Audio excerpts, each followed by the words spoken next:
दे महाकुंभ स्नान करने के लाभ, विशेषताएं और रहस्य। देखिए, शास्त्रों के अनुसार महाकुंभ स्नान व पूजा करने से कई गुना अधिक पुण्यों की फलों की प्राप्ति होती है। मान्यता यही है कि कुंभ के मेले में स्नान करने से व्यक्ति के पापों का नाश हो जाता है और मोक्ष की प्राप्ति होती है। कुंभ के मेले पर गंगा नदी में स्नान करने से व्यक्ति के सभी पाप धुल जाते हैं और उसे मोक्ष की प्राप्ति होती है। अर्ध कुंभ, पूर्ण कुंभ और महाकुंभ में बहुत अंतर होता है। कुंभ के मेले का आयोजन 12 वर्षों में एक बार होता है। यह प्रयागराज संगम तट पर आयोजित होता है। जब प्रयागराज में 12 बार कुंभ का आयोजन हो जाता है, तब महाकुंभ का आयोजन होता है। जैसा कि आप जानते हो कि प्रयागराज महाकुंभ सन 2025 में अर्ध कुंभ, कुंभ और महाकुंभ शाही स्नान होने वाला है। सनातन धर्म में कुंभ के मेले का विशेष महत्व है। इसे विश्व का सबसे अधिक और सांस्कृतिक आयोजन माना जाता है। यह 4 पवित्र स्थलों पर प्रयागराज, हरिद्वार, उज्जैन, नासिक में आयोजित होता है। कुंभ का मेला 3 प्रकार का होता है: अर्धकुंभ, पूर्ण कुंभ, महाकुंभ। कुंभ ही इन्हें प्रयागराज महाकुंभ के नाम से आयोजित होने वाला है, जो धार्मिक, सांस्कृतिक और आध्यात्मिक दृष्टि से ऐतिहासिक होगा। अर्धकुंभ का मेला आयोजन प्रत्येक 6 वर्ष में एक बार होता है। यह केवल प्रयागराज और हरिद्वार में आयोजित होता है। कुंभ का मेला 12 वर्षों में एक बार होता है। यह प्रयागराज के संगम तट पर आयोजित होता है। महाकुंभ का मेला, यह प्रयागराज में 12 बार कुंभ का आयोजन हो जाता है, तब महाकुंभ का आयोजन होता है। यह आयोजन 144 वर्षों में एक बार होता है। सन 2025 में महाकुंभ इसी ऐतिहासिक क्रम में होने जा रहा है।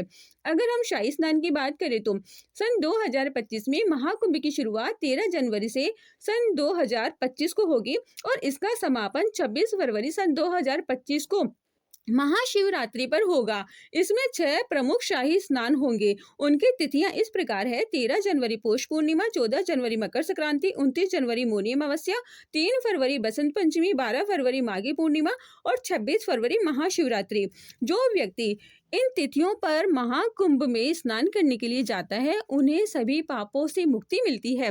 देखिए, 12 ज्योतिर्लिंग जो इस बार अधिक आकर्षण का केंद्र बिंदु बना हुआ है। इस महाकुंभ में श्रद्धालुओं की आकर्षण का मुख्य केंद्र 5.5 करोड़ रुद्राक्ष से बनाए जा रहे हैं। 12 ज्योतिर्लिंग होंगे। इनकी ऊंचाई 11 फीट और चौड़ाई 9 फीट होगी। इन्हें डमरू और 11,000 त्रिशूलों से सजाया जा रहा है। यह अनुष्ठान ज्योतिर्लिंग अमेठी स्थित संत परमहंस आश्रम के शिविर में स्थापित किया जा रहा है। इन 12 ज्योतिर्लिंगों के माध्यम से अखंड भारत और विश्व कल्याण का संदेश दिया जाएगा। इन्हें बनवाने में नेपाल और मलेशिया से मंगवाए गए रुद्राक्ष का उपयोग किया जा रहा है। श्रद्धालु इनका दर्शन 13 फरवरी से 26 फरवरी सन 2025 तक कर सकेंगे।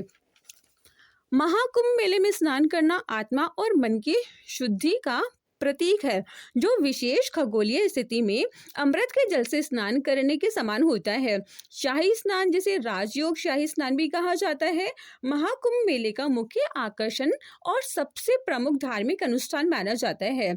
शाही स्नान का आयोजन कुंभ के मेले में सबसे पवित्र दिन पर किया जा रहा है। यह ग्रह नक्षत्रों की स्थिति अत्यंत शुभ होती है। शाही स्नान से पापों का नाश होता है और यह मोक्ष प्राप्ति का सबसे सरल मार्ग माना जाता है, जिसे अखंड यज्ञों और तपस्याओं के बराबर पुण्य प्राप्त होता है।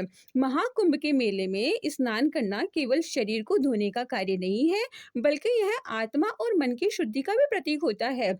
यह स्नान महाकुंभ मेले में मुख्य आकर्षण का केंद्र बिंदु बना हुआ है और इसे अखाड़ों के साधु संतों, महंतों और मंडलेश्वरों द्वारा किया जा रहा है। यह आयोजन न केवल आध्यात्मिक दृष्टि से महत्वपूर्ण है, बल्कि कुंभ के मेले के शुभारंभ का भी प्रतीक माना जाता है। देखिए, वेदों में 7 प्रकार के स्नान बताए गए हैं। वेदों में स्नान करना कोई साधारण क्रिया नहीं है, बल्कि यह आध्यात्मिक शुद्धि से लेकर पाप नष्ट करने तक का माध्यम बताया गया है कि स्नान करने के दौरान किन किन बातों का ख्याल रखना चाहिए और स्नान कितने प्रकार के होते हैं। स्नान 7 प्रकार के बताए गए हैं। वैदिक स्नान के नियमों के बारे में, जिनका ख्याल आप महाकुंभ में भी रख सकते हैं। वेदों में स्नान को मनुष्य को प्राथमिकता क्रिया माना गया है, जो समृद्धि, स्वास्थ्य और दीर्घायु की दाता होते हैं। शास्त्रों के अनुसार स्नान करने से व्यक्ति के पापों से मुक्ति मिलती है और यह विशेष अवसरों पर अनिवार्य होता है। स्नान के लिए शास्त्रों में 6 प्रकार के स्नान बताए गए हैं, जिसमें दैनिक स्नान, अमावस्या स्नान, यज्ञों के लिए किया जाने वाला स्नान शामिल होता है। वेदों में बताए गए हैं कि 7 विशेष प्रकार के स्नान जैसे आग्नेययाम स्नान, वरुणम स्नान, गायत्रम स्नान और महत्व दर्शाते हैं। वेदों में कहा गया है कि स्नान मनुष्य की प्राथमिक क्रिया होती है और स्नान समृद्धि, प्रसिद्धि, स्वास्थ्य, शक्ति, आकार, बुद्धि, दीर्घायु, खुशी, मानसिक शक्ति और अच्छी शारीरिक को स्वस्थ करने के दाता माना जाता है। इसलिए स्नान करना बहुत ज्यादा महत्वपूर्ण होता है व्यक्ति के लिए। इससे सभी पापों की नाश हो जाता है और व्यक्ति की मनचाही इच्छाएं की प्राप्ति होती है।